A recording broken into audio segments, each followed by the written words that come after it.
Everyone, इस video में करेंगे हम छठा पार्ट अभाज्य समय का।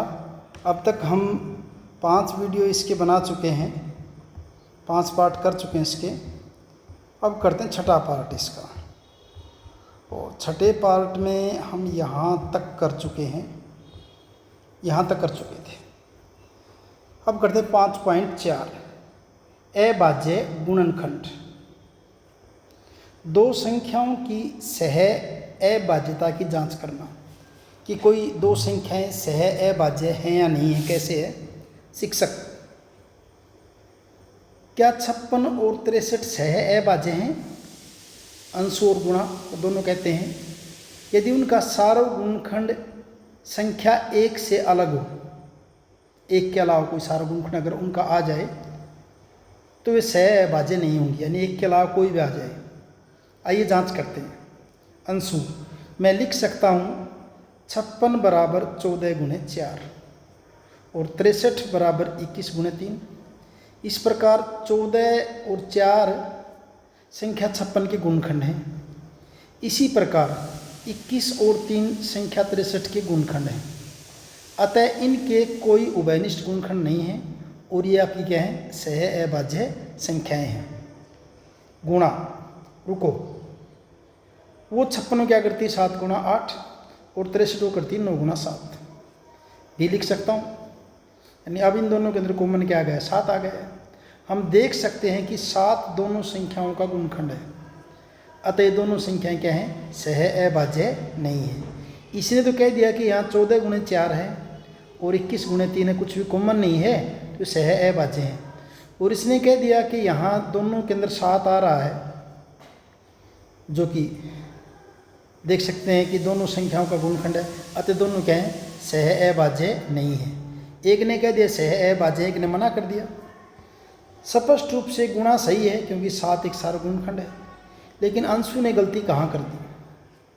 56 बराबर 14 गुणे 4 हमें बताता है कि 14 और 4 दोनों 56 के गुणनखंड हैं। लेकिन इससे 56 के सभी गुणनखंडों का पता नहीं चलता। 56 के और भी तो गुणनखंड होंगे। क्या 63 के गुणनखंड के लिए भी ऐसा ही है?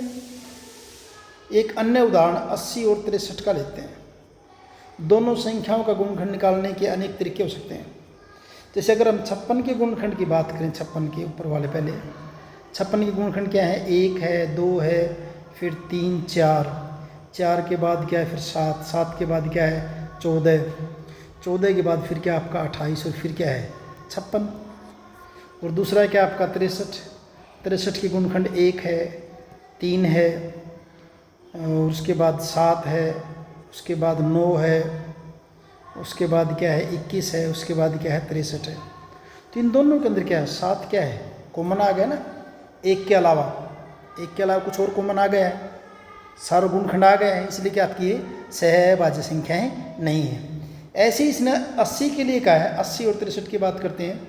80 40 गुणा 2 को, या 20 चौके 80, या 10 अठे 80, या 16 पंजे 80, कुछ और भी हो सकते हैं ऐसी। 63 9 गुणा 7, 3 गुणा 21, बाद में क्वेश्चन मार्क लगा रखे हैं। हमने क्वेश्चन मार्क लिखा है क्योंकि इन संख्याओं के गुणनखंड करने के और भी तरीके, यानी कि इनके अलावा और भी हो सकते हैं। लेकिन यदि हम उनमें से कोई एक गुणनखंड ले, उदाहरण के लिए 16 गुना 5 और 63 का 9 गुणे 7, तो इनमें कोई सारा गुणनखंड नहीं है। यानी सिर्फ आप एक ही गुणनखंड ले दोनों संख्याओं का और उनमें कोई कॉमन नहीं है, तो आप ये नहीं कह सकते कि सह अभाज्य हैं। क्या हम यहाँ यह निष्कर्ष निकाल सकते हैं कि 80 और 63 सह अभाज्य संख्या है? चूँकि ऊपर अंशु की गलती दर्शाती है, वहाँ भी देखिए गलती तो हो गई थी। अतः हम निष्कर्ष नहीं निकाल सकते क्योंकि गुणनखंड के अन्य तरीके भी हैं। इसका अर्थ है कि दो संख्याएं सह अभाज्य हैं या नहीं है, इसकी जांच करने के लिए हमें और अधिक व्यवस्थित दृष्टिकोण की आवश्यकता है। यानी कि और भी गुणनखंड करने चाहिए, अकेले इससे काम नहीं चलेगा। अभाज्य गुणनखंड क्या है? ये एक संख्या 56 को उदाहरण के रूप में लेते हैं, जो कि भाज्य संख्या है। जैसे कि हमने देखा 56 14 गुणे 4 गुणे 14 लिखा जा सकता है। अतः 4 और 14 दोनों 56 के गुणनखंड हैं। अब इनमें से एक लेते हैं, मान लीजिए 14 ले लिया, ये भी है भाज्य संख्या और इसके दो गुणनखंड क्या हो जाएंगे, 2 और 7 हो जाएंगे, 14 के और भी हो गए। अतः 56 को क्या लिख दिया, 4 गुणे 2 गुणे 7 कर दिया। यहाँ 4 एक भाज्य संख्या है जिसको हम 2 गुणे 2 कर देंगे। कहने का मतलब आप ऐसे कह सकते, जैसे क्या है 56 लिया, 56 को क्या कर दिया 4 गुणे 14, 56 को क्या कर दिया है 4 गुणे 14। अब फिर आगे क्या कर दिया 4 14 को क्या लिख दिया 2 गुणे 7 कर दिया। इस 4 को और आगे कर सकते 2 गुणे 2 गुणे 2 गुणे 7, यानी कि ये इसके इतने हुए गुणनखंड एक्चुअल में देखेंगे तो यहाँ आएगा। और ये आपके 2 2 2 7, यानी कि हम तब तक करते गए किसी भी भाज्य संख्या को जब तक कि वो अभाज्य गुणनखंड के रूप में नहीं आ गई है। तो यहाँ देखिए 2 2 2 7 गुणनखंड 2 और 7 जो यहाँ उल्लेखित हैं अभाज्य संख्याएं हैं, अतः हम इन्हें और आगे विभाजित नहीं कर सकते, और आगे नहीं होंगी भी। निष्कर्ष में हमने 56 को अभाज्य संख्याओं के गुणनफल के रूप में लिखा है। यह 56 का अभाज्य गुणनखंड कहलाता है। प्राइम फैक्टराइजेशन, एकक गुणनखंड अभाज्य गुणनखंड प्राइम फैक्टर कहलाते हैं। उदाहरण के लिए 2 7 संख्या 56 के अभाज्य गुणनखंड है। 56 के अभाज्य गुणनखंड देखिए, वो अलग बात है कि 2 यहाँ पे 3 बार आया है, और 2 कितनी बार आया है 3 बार आया है, और 7 कितनी बार आया है 1 बार आया है। लेकिन अभाज्य गुणनखंड तो 2 और 7 ही है ना। अभाज्य गुणनखंड है, एक से बड़ी प्रत्येक संख्या का अभाज्य गुणनखंड होता है। एक को छोड़ के कोई भी संख्या होगी ना उसके अभाज्य गुणनखंड होंगे। यहाँ अवधारणा है भाज्य संख्या के गुणनखंडों के रूप में तब तक लिखिए जब तक केवल अभाज्य संख्या नहीं रह जाए, यानी कि भाज्य संख्या के गुणनखंड तब तक बनाते जाइए जब तक अभाज्य संख्या ना आ जाए। संख्या 1 का कोई अभाज्य गुणनखंड नहीं है, यह किसी भी अभाज्य संख्या से विभाजित नहीं होता। अभाज्य संख्या जैसे 7 का अभाज्य गुणनखंड क्या होगा, वो केवल 7 ही होगा, क्योंकि अभाज्य संख्या 7, इसका गुणनखंड क्या होगा 7 ही होगा, और 1 को अभी लेना नहीं है, हम इसे और अधिक विभाजित नहीं कर सकते। आइए कुछ और उदाहरण देखें। अलग अलग तरीकों से विभाजित करते हुए 63 को लिख सकते हैं। 3 तिये 9 सते 63, 3 सते 21। देखिए चाहे तो 3 गुणा 3 गुणा 7 लिख दो, चाहे 3 गुणा 7 गुणा 3 कर दो, गुणा तो 63 ही रहेगी दोनों की। ये अलग अलग है, वास्तव में नहीं, वही है अभाज्य संख्याएं। कौन सी 3 और 7 हैं, तो वही 3 और 7, बस आगे पीछे हो गई हैं। दोनों स्थितियों में दिखाई दे रही हैं। दोनों स्थितियों में 3 2 बार और 7 1 बार दिखाई दे रहा। 3 कितनी बार है 2 बार है, और 7 कितनी बार है 1 बार है। आकृति में एक आकृति बना रखनी चाहिए। 36 के अभाज्य गुणनखंडों को 4 विभिन्न तरीकों से दिखाया गया है। देखिए इन सभी चारों स्थितियों में 2 बार 2 और 2 बार 3 प्राप्त होता है, हो रहा है। उन्हें पुनः गणन करके देखिए, हमें चारों स्थितियों में 36 प्राप्त होगा। देखिए 4 तरीके लिए यहाँ पे इसने अलग अलग। 36 को पहले क्या लिख दिया 2 गुणे 18, फिर 18 को क्या कर दिया 2 गुणे 9, फिर 9 के क्या कर दिया 3 गुणा 3, और बना गया क्या 2 दूनी 4, 4 3 12, 12 दी क्या बन गया आपका 36 बन गया। कितना बन गया यहाँ पे 36 हो रही इनकी गुणा। यहाँ देखिए 3 गुणे 12, 12 दी 36, फिर 12 के क्या बना दिए 3 और 4 बना दिए, फिर 3 और 3 को लिख दिया, और 4 के क्या कर दिए 2 गुणा 2 कर दिया। तो यहाँ भी क्या होगा 2 बार 2 है, 2 बार 3 है, 2 दूनी 4, 4 3 12, 12 3 ये भी क्या आपका 36 है। इसमें 4 गुणा 9 कर दिया, 4 के 2 बना दिए, 2 दूनी 4, 9 को छोड़ दिया ऐसे ही, ये 2 गुणा 2 और 9 के फिर क्या कर दिया 3 गुणा 3, इनकी भी गुणा करेंगे कितना आएगा 36 आएगा। फिर 6 गुणा 6 कर दिया, 6 6 के 36, 6 के 2 गुणा 3 और इधर 6, फिर इस 6 के कर दिए 2 गुणा 3, तो सब में गुणा कितनी आएगी 36 आएगी। यानी लास्ट में क्या आना है, सब में 2 बार तो 2 आना है, 2 बार क्या आना है 3 आना है। इससे कोई फर्क नहीं पड़ता कि कौन पहले आ रहा है कौन बाद में आ रहा है, गुणा इनकी क्या रहेगी 36 ही रहेगी। यदि अभाज्य गुणनखंड के क्रम को छोड़ दिया जाए, अगर क्रम की बात ना करें यानी आगे पीछे आ रहे हैं, तो किसी भी संख्या के लिए केवल एक अभाज्य गुणनखंड होता है। किसी भी संख्या के लिए केवल यानी एक अभाज्य गुणनखंड एक जैसे मिलेंगे। हम नीचे बता रहे हैं कि क्रम महत्वपूर्ण नहीं है, अभी आगे पीछे आने से कोई फर्क नहीं पड़ता। फिर भी जैसा कि हमने इन उदाहरणों में देखा कि हम परिणाम तक विभिन्न तरीकों से पहुंच सकते हैं, यानी अलग अलग तरीका हो सकता है। क्या क्रम महत्वपूर्ण है? अगर यहाँ देखिए, इसके अंदर देखिए क्या है, आपके 30 है, 30 के इधर क्या कर दिया, ये क्या देखिए 2 बॉक्स हैं साइड में 2, और एक में कितने, यहाँ पे कितने कर रखे 3, 2 गुना 3, 1 2 3 4 5, ये यानी क्या कर रखा है यहाँ पे गुणा में, क्या कर देखिए यहाँ क्या कर रखा है, 2 एक साइड में है, 3 एक साइड में और 5 एक साइड में है, तो 2 3 6, 6 पंजे 30। इस चित्र की मदद से क्या आप समझा सकते हैं कि 30 2 गुना 3 गुना 5 क्यों होता है? चाहे आप 2 3 5 को किसी भी तरह से गुणा कर लें 30 ही आएगा। जब हम संख्याओं का गुणन करते हैं तो हम किसी भी क्रम में कर सकते हैं, परिणाम एक समान होगा। इसलिए जब 2 बार 2 2 बार 3 को किसी भी क्रम में गुणन किया जाता है तो क्या मिलता है आपको 36 ही मिलेगा। यानी गुणा 2 कितनी बार 2 बार, 3 कितनी बार 2 बार, इनको आप किसी भी तरीके से गुणा कर लीजिए, आपकी गुणा कितनी आएगी 36 ही आएगी। अतः क्रम महत्वपूर्ण नहीं है, साधारणतया हाँ ये रहेगा। आगे की कक्षा में हम इसका गुणन की क्रम विनिमयता और साहचर्यता के नाम से अध्ययन करेंगे, आगे आएगा अगली क्लास में। अतः क्रम महत्वपूर्ण नहीं है, साधारणतया भाज्य संख्याओं को हम बढ़ते क्रम में लिखते हैं, आमतौर पर बढ़ते हुए क्रम में लिखते हैं। जैसे क्या, जैसे आया भी था ना पढ़ाई, तो हमको क्या करना चाहिए 2 गुना 2 गुना 3 गुना 3, यानी बढ़ते हुए क्रम में अपने को लिखना चाहिए। जैसे 225 को 3 गुना 3 गुना 5 गुना 5, 30 को 2 गुना 3 गुना 5। अब है आपका दो संख्याओं के गुणनफल का अभाज्य गुणनखंड। जब हम किसी संख्या का अभाज्य गुणनखंड ज्ञात करते हैं तो सबसे पहले हम इसे 2 गुणनखंडों के गुणन के रूप में लिखते हैं। अभाज्य गुणनखंड करेंगे, पहले 2 बना लेंगे, 2 टुकड़े उसके। जैसे 72 का क्या कर दिया 12 गुना में 6। इसके पश्चात दोनों प्राप्त गुणनखंडों वाली प्रत्येक संख्या का अभाज्य गुणनखंड करेंगे, यानी जैसे 12 का करेंगे और किसका 6 का, इनका भी करेंगे। 12 का करेंगे क्या कर देंगे 4 गुना 3 कर देंगे, और इसको आगे करेंगे क्या हो जाएगा 2 गुना 2 गुना 3। इधर क्या था आपका 6 था, 6 का क्या कर देंगे 2 गुना 3 कर देंगे, तो गुणनखंड क्या हो जाएंगे फिर सारे इनके, ऊपर वाले 2 गुना 3, नीचे वाले 2 गुना 3। इनकी गुणा करके देखो 3 3 दूनी 6, 6 3 18, 18 दूनी 36 दूनी 72 आएगी गुणा इनकी। इसके पश्चात दोनों प्राप्त गुणनखंडों वाली प्रत्येक संख्या का अभाज्य गुणनखंड ज्ञात करते हैं। उपरोक्त उदाहरण में 12 बराबर क्या हो जाए 2 गुना 3 और 6 2 गुना 3।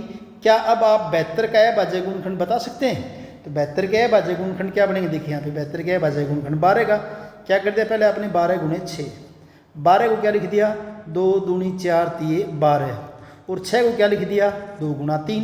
तो यहाँ क्या हो गया 2 आपका कितनी बार है 3 बार है, 2 कितनी बार है 3 बार, और 3 कितनी बार है 2 बार है। तो इस ढंग से आप लिख सकते हो गुणा उनकी 72 ही आएगी। वास्तविक संख्या का अभाज्य गुणनखंड प्राप्त करने के लिए दोनों के गुणनखंडों को एक साथ लिखना होगा। फिर दोनों के, ये 12 के लिख दिए, किसके लिख दिए 6 के लिख दिए, 12 के गुणनखंड और ये किसके हैं 6 के हैं। इसे हम इस प्रकार भी लिख सकते हैं, यानी कि पहले छोटी संख्या लिख दी फिर बाद में उससे बड़ी, यानी लिखा था ना आरोही क्रम में लिख देंगे। गुणन करके जांचिए, हमें फिर से 72 प्राप्त होता है। अवलोकन कीजिए 72 के गुणनखंड में प्रत्येक अभाज्य गुणनखंड कितनी बार आया, 2 कितनी बार आया है 3 बार, 3 कितनी बार आया 2 बार आया है। इसकी तुलना इस तथ्य से कीजिए कि जब 12 और 6 के गुणनखंडों को एक साथ लिखते हैं तो ये संख्याएं कितनी बार आती हैं, सेम आएगा ऐसे करेंगे तो। उसके बाद आइए पता लगाएं कुछ क्वेश्चन हैं ये, इनको देखिए। निम्नलिखित संख्याओं के अभाज्य गुणनखंड ज्ञात कीजिए। काफ़ी सारे हैं, करके देखेंगे आप इनको। तो देखिए सबसे पहले क्या आपका 64 है, तो 64 के लिए आपको ऐसे ही तरीका भाग विधि बोलते हैं, इसको ऐसे कर लेना आप। इसको 2 32 दूनी 64, 2 16, 2 8 16, 2 चौके 8, 2 दूनी 4 और 2 एकम 2।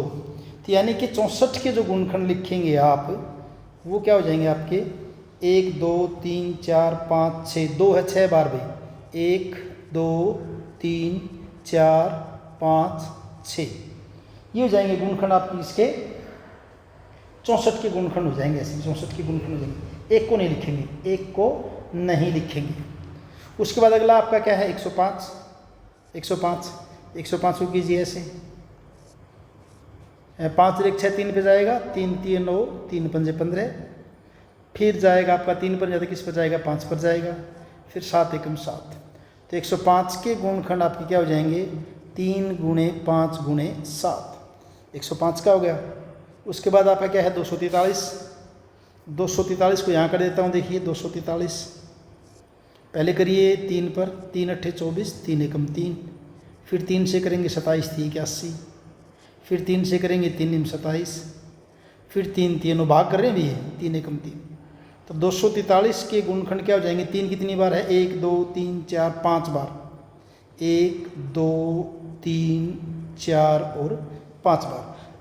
ये कर दिया हमने किसके, 243 के। उसके बाद करते हैं 320 के, क्या होंगे देखिए 320 ये कर लेते हैं, यहाँ कर देते हैं 320। 2 से शुरू करते हैं, 16 दूनी 32, 2 से भाग कर दिया, फिर 2 से भाग कर दिया 80 आ जाएगा, फिर 2 से भाग कर दिया 40 आ जाएगा, 2 से भाग कर दिया 20 आ जाएगा, 2 से भाग कर दिया 10 आ जाएगा, 2 से भाग कर दिया 5 और फिर 5 एकम 5। तो 320 के गुणनखंड क्या होंगे, 1 2 3 4 5 6, 2 है 6 बार, 1 2 3 4 5 6 और 1 5 बार है। तो ये गुणनखंड आपके किसके हो गए हैं, 320 के हो गए हैं। एक बार थोड़ी सी जगह बना लेते हैं आगे के लिए, 320 तक कर दिए है ना, आगे और देख लेते हैं। सारे बता देता हूँ आपको, मैं सारे करके दिखा दूंगा, सारे कर देते हैं। इसको भाग विधि से कहते हैं, भाग करके देख लें। वैसे बाकी आप इनको जैसे पहले कर रहे थे उस ढंग से भी कर सकते हैं हम इनको। फिर आपका क्या है 141, 141 141 3 पर जाएगा, 3 चौके 12, 2 और 3 सत्ते 21, और किसी पर न जाएगा बस फिर, और 47 एकम 47, यानी 141 के गुणनखंड क्या हो जाएंगे आपके 3 गुणा 47। नेक्स्ट आपका 1728, इस राइट साइड में करते 1728 को, बड़ा है थोड़ा। ये आपका होगा 2 अट्ठे 16, 2 छिके 12, 2 चौके 8, 2 चौके 8, 2 तीन 6, 2 दूनी 4, 2 दूनी 4, 2 एकम 2, 2 छिके 12, 2 एकम 2 0, 2 अट्ठे 16, 2 पंज 10, 2 चौके 8, फिर 2 से करेंगे 27, फिर 3 से करेंगे 3 निम 27, फिर 3 से करेंगे और फिर 3 से करेंगे। तो 1728 के गुणनखंड भाई 1 2 3 4 5 6, 2 है 6 बार, 1 2 3 4 5 6, और 3 है 3 बार, 1 2 और 3। ये गुणनखंड है आपके 1728 के। उसके बाद आपका है 729, 729 ये वाला 729 को देखते हैं, यहाँ करता हूँ लेफ्ट साइड में। पहले 3 से करते हैं, 3 दूनी 6, 3 चौके 12, 3 तिये 9, फिर 3 पे 3 अट्ठे 24, 3 एकम 3, फिर 3 पे 27 3 81, 3 निम 27, 3 तिये 9, 3 एकम 3। तो 729 बराबर 1 2 3 4 5 6, 6 बार आएगा 3, 1 2 3 4 5 और 6। 729 के बाद नेक्स्ट आपका क्या है 524 है। अगला आपका है 524, 524 को करेंगे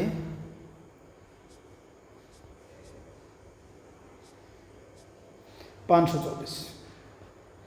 तो भाई नहीं 524 कहाँ यार, ये आपका 1024, 1024, 2 पंजे 10, 2 एकम 2, 2 दूनी 4, 2 दूनी 4, 2 पंजे 10, 2 छिके 12, 2 एकम 2 28, 2 64, 2 32, 2 16, 2 8, 2 4, 2 2 और 2 एकम 2। तो 1024 के जो गुणनखंड हैं 1 2 3 4 5 6 7 8 9 10 12, 1 2 3 4 5 6 7 8 9 और 10 12 आ जाएगा। उसके बाद करते हैं 1331 का, 1331, 1331 को 11 से करते हैं, 11 कम 11, 2 बचेंगे 23, 11 दूनी 22, 11 कम 11, फिर 11 कम 11, फिर 11 कम 11।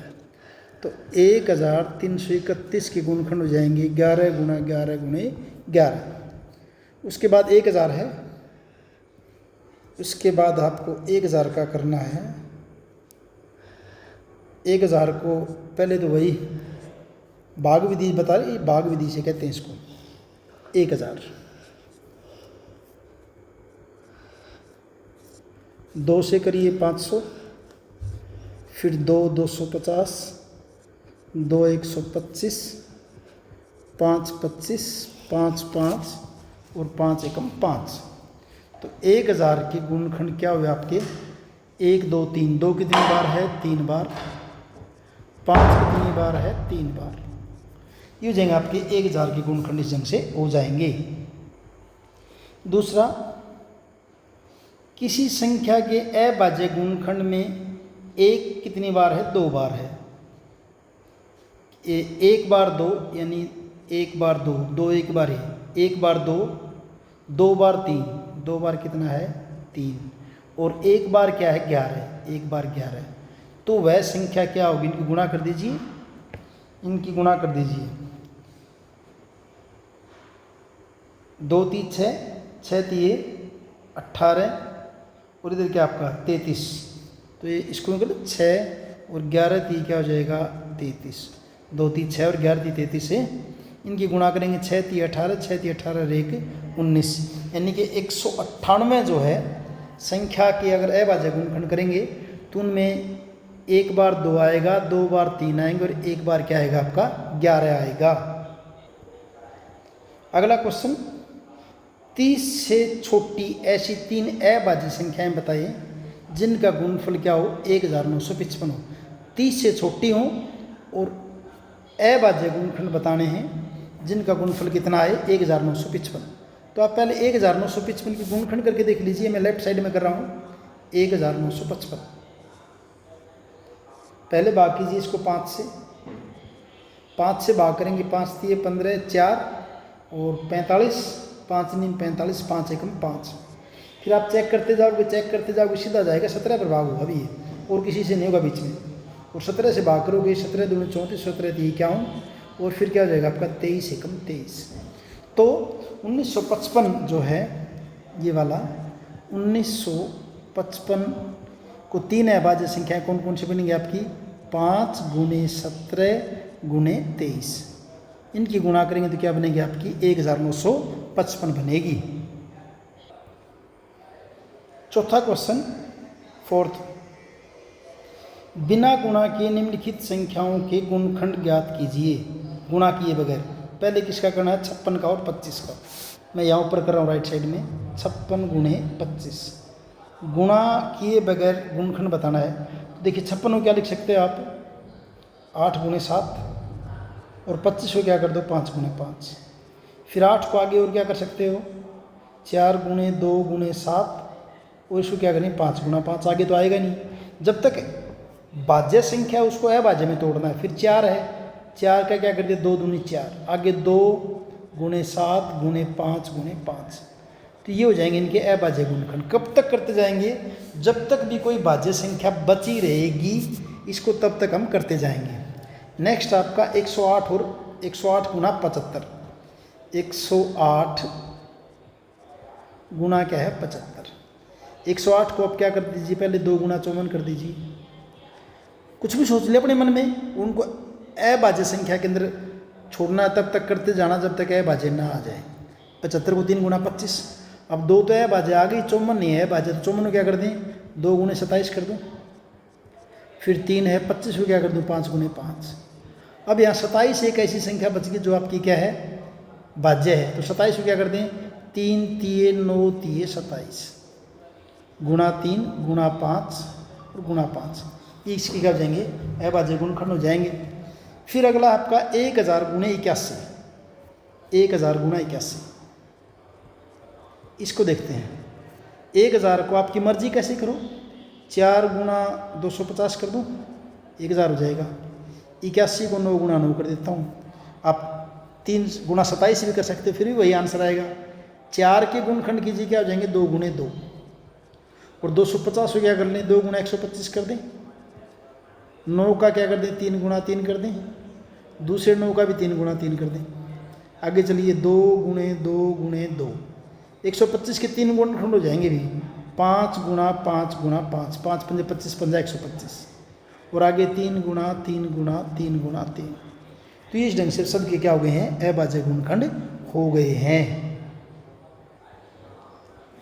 5वां क्वेश्चन, वह छोटी से छोटी संख्या क्या होगी जिसके अभाज्य गुणनखंड में ए 3 अलग अलग है, छोटी छोटी पूछी भी, 3 अलग अलग अभाज्य संख्याएं और 4 अलग अलग अभाज्य संख्याएं हों। छोटी से छोटी तो छोटे से छोटे अभाज्य गुणनखंड लेने चाहिए। तो सबसे छोटा अभाज्य गुणनखंड 2, उसके बाद अगला क्या है 3, उसके बाद अगला क्या है 5। तो 2 3 6 पंजे 30 हो जाएगी छोटी से छोटी संख्या जिसमें 3 छोटे अभाज्य गुणनखंड हैं।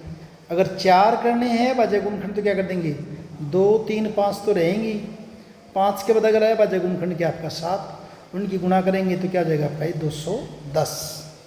उसके बाद बाकी जो पार्ट है वो नेक्स्ट वीडियो में करेंगे। यहाँ तक फिलहाल ये इस टॉपिक को बाद में करते आगे।